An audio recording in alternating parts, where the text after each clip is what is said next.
марҳабо саидова 8 сол боз дар навбати гирифтани замин барои сохтани манзили зист аст.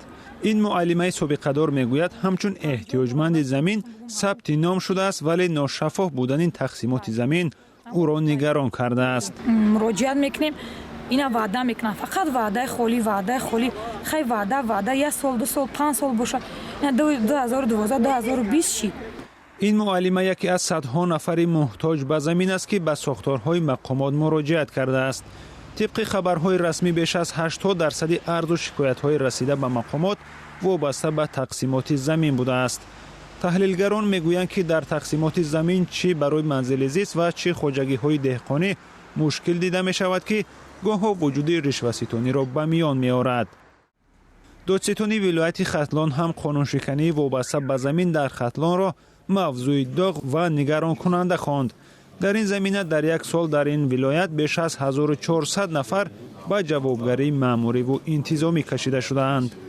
310 парвандаи ҷиноятӣ бомбар шудааст, 72 парвандаи ҷиноятӣ нисбати шахсони мансабдор ва хизматчиёни давлатӣ, аз ҷумла 22 парвандаи ҷиноятӣ нисбати раисони ҷамоатҳои шаҳри диёғот ва кормандони онҳо, 13 парвандаи ҷиноятӣ нисбати кормандони кумитаи идораи замин ва корхонаи давлатии фаръӣ ба қадгирии мол мулки ғайримаъмул, 29 парвандаи ҷиноятӣ нисбати роҳбарони хоҷагоҳҳо ва боқимонда 8 парвандаи ҷиноятӣ нисбати дигар роҳбарони ташкилоту муассисаҳо оғоз карда шудааст.